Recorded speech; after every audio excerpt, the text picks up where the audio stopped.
un curso completo de dibujo artístico, pasando desde lo académico hasta lo conceptual, completamente gratis. Por favor, suscríbase.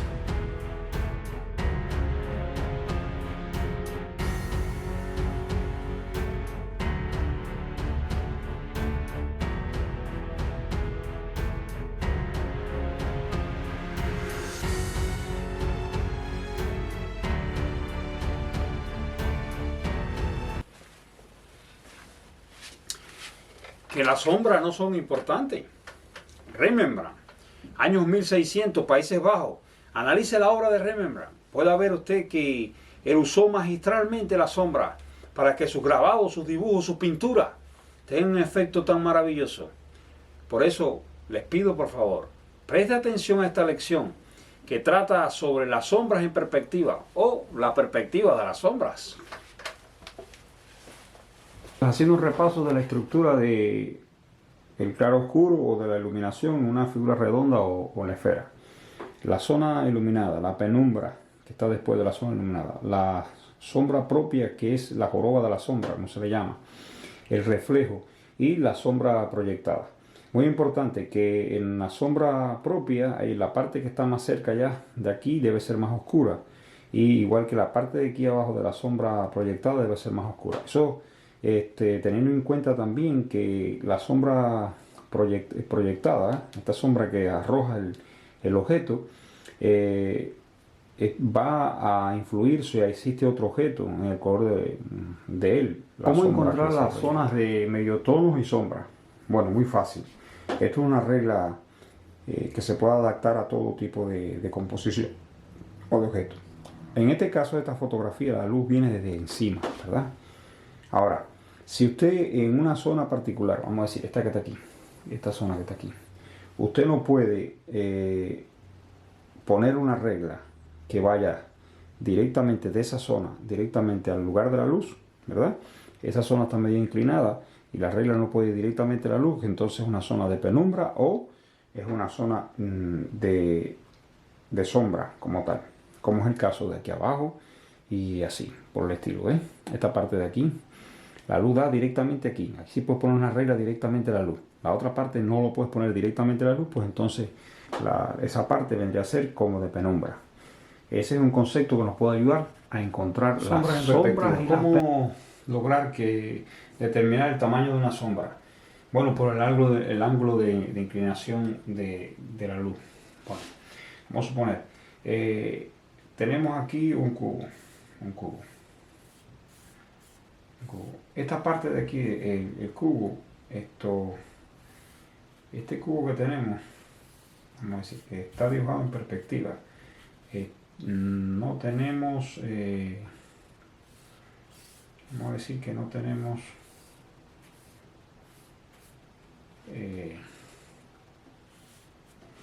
este cubo está dibujado en perspectiva. Tenemos la luz que incide desde aquí. Aquí está la luz, aquí incide la luz, aquí sí incide la luz, ¿verdad? Entonces, si la luz incide de aquí, hay un ángulo de los rayos de luz, Los rayos de luz inciden así, así, Este lado de aquí tendría que ser oscuro completamente oscuro este lado de aquí. La luz incide así, así de acá. Este lado de aquí está iluminado y este lado de aquí está iluminado. Entonces, ese cubo, haríamos una línea de horizonte, trazaríamos las diagonales de la sombra que van a fugar, las diagonales de la sombra del cubo que van a fugar en la línea horizonte, ¿verdad? En un punto de fuga en la línea horizonte. Entonces, el tamaño de la sombra se determinaría por la línea esta que pasan por aquí arriba de la luz, por la luz incide así, ¿verdad? Y entonces, y con la línea, las diagonales que fugan. Entonces, esta sería la sombra. Esta sería la sombra del cubo. Aquí sería la sombra proyectada del cubo.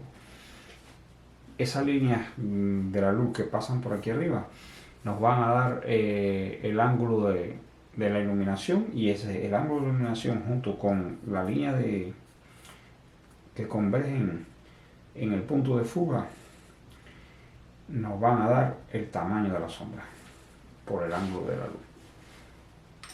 Otro ejemplo, ¿cómo descubrimos el tamaño de la sombra? ¿Cómo vamos a determinar el tamaño de la sombra?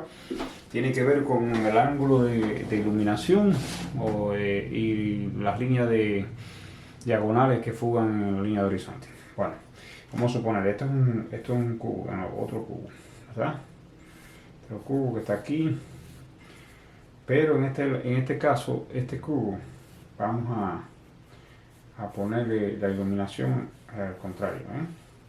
Este cubo está iluminado de aquí, de esta área. Entonces, esta es la zona de más oscuridad porque es la contraria a la luz por completo. Esta es contraria a la luz por completo, ¿verdad?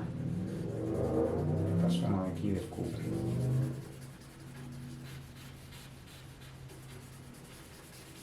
Zona por completo de oscuridad. Y entonces esta zona de aquí es de penumbra del cubo. La zona del costado que está en penumbra. Penumbra un poquito más clara que esta zona que está más oscura. La luz da desde aquí. Entonces, este cubo lo vamos a buscar sus diagonales en el horizonte. Sus diagonales en el horizonte. Diagonales del cubo en el horizonte. La diagonal del cubo en el horizonte, que este es el horizonte y este es el punto de fuga de las diagonales del cubo. Ahora, el ángulo de iluminación, como los rayos de luz vienen desde aquí así, el ángulo de iluminación es aquí. El ángulo de iluminación de la luz. Recuerden que la luz cae perpendicular a la Tierra, ¿no? Así, son los ángulos de iluminación. Son los ángulos de iluminación. Este ángulo de iluminación de aquí arriba, junto con la línea de horizonte del cubo, nos va a dar el tamaño cuando cortan esas líneas. Entonces nos va a dar el tamaño de la sombra del cubo, ¿verdad? El tamaño de la sombra del cubo, porque por aquí pasa otra línea de diagonales del cubo. Entonces sería así. La sombra tendría esta forma aquí así. Esta sería la sombra del cubo.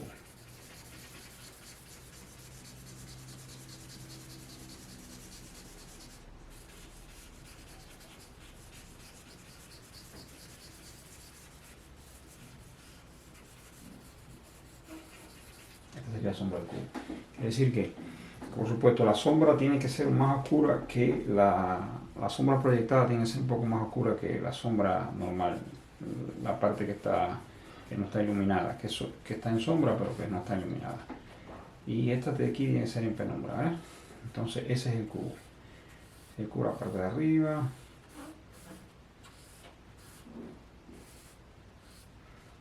A ver si me sigo a entender. El cubo ahí está trazado en perspectiva. Están las diagonales del cubo, van al punto de fuga.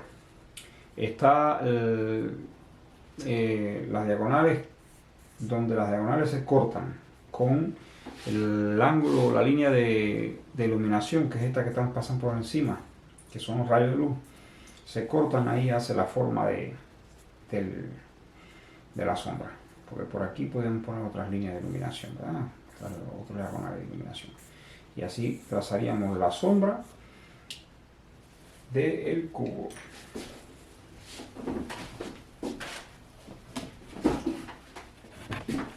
Primeramente vamos a empezar hablando de la sombra que se proyecta por la luz del sol. Primeramente, para hacer esto, pues tenemos que razonar cosas que son sencillas pero son muy importantes.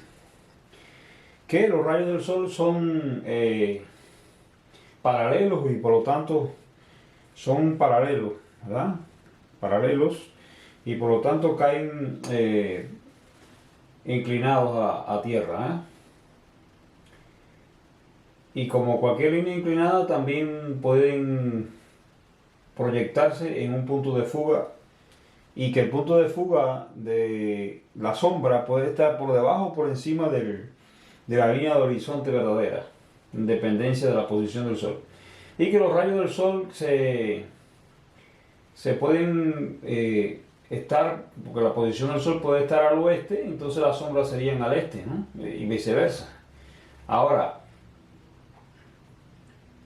Eh, si el objeto está apoyado en una superficie plana, pues entonces las sombras serán perpendiculares, ¿verdad? Será perpendicular a la sombra. Y que el rayo del sol que se pasa por encima del objeto, ahí, nos sirve como guía para el tamaño de la sombra. Eso es fundamental. Teniendo en cuenta estas nociones básicas, vamos a hablar entonces, a seguir poniendo ejemplos de sombras proyectadas por rayos del sol. Otra cosa importante es la altura del sol. La altura del sol determina la longitud de la sombra. Entre más bajo es el sol, más larga la sombra. Entre el atardecer y el ocaso, la sombra es más larga. Ahora supongamos que el sol está en el cenit, o sea, en el medio del cielo. Bueno, en el medio del cielo el sol está en el Caribe o en el Ecuador, quizá a las 12 del día. Pero si es en Pensilvania o Estados Unidos o quizás Rusia, pues quizás sea las 2 de la tarde. Bueno, de hecho va a ser las 2 de la tarde. Y en algunos lugares, por ejemplo en Pensilvania, puede ser a las 3 de la tarde, ¿verdad? Supongamos, el sol está en el medio del cielo, ¿verdad?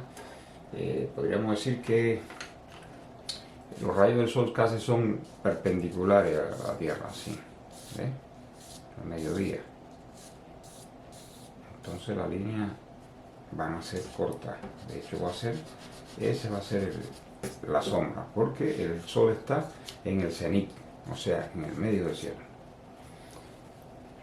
Y hablando de la luz artificial siempre va a tener una diferencia, una pequeña diferencia de la luz natural del sol. La luz artificial son más cortantes, son más definidas, sus bordes son más definidos por general, son más duras.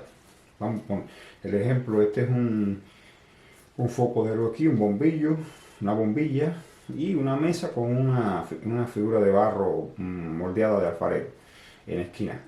Y podemos ver la sombra. Pero ahora vamos a suponer que tenemos dos bombillas, dos juegos de luces, ¿no? Cuando hay dos juegos de luces, aquí vemos la bombilla 1 y la bombilla 2, solo una mesa. Donde se unen las dos luces, se refuerza una sombra reforzada, que es aquí debajo de la mesa.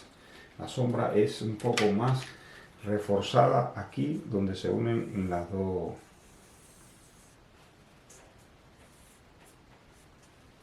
sombras. La sombra de esta bombilla llega con sus rayos hasta aquí y hasta aquí, pero la de esta sigue hacia acá y llega hasta aquí, ¿verdad? Pero aquí debajo de la mesa las dos están unidas. Ese es el caso de las sombras artificiales, lo que podemos decir de las sombras artificiales. Estos juegos de sombra pudieran ser usados por alguien para crear efectos, y de hecho se usan en las obras de teatro, se usan en el cine, se usan por algunos artistas, pero con respecto al canon de los renacentistas, o sea, en el Renacimiento se utilizaba un solo foco de luz, y esto le daba interés a la composición. Ellos trataban de crear una composición con un solo foco de luz, con una sola dirección de la luz. Bueno, entonces, ¿qué nos queda por decirles? Decirles que recuerden, estamos dando un curso completo de dibujo artístico, desde lo académico hasta lo conceptual. Al final hablaremos de lo que es lo conceptual, que es el arte moderno, y qué opinión tenemos de él. Pero en el próximo video tendremos que hablar ya de otra ciencia del dibujo, que es la anatomía artística. Tenemos que hablar de la anatomía artística y luego tendremos que volver de nuevo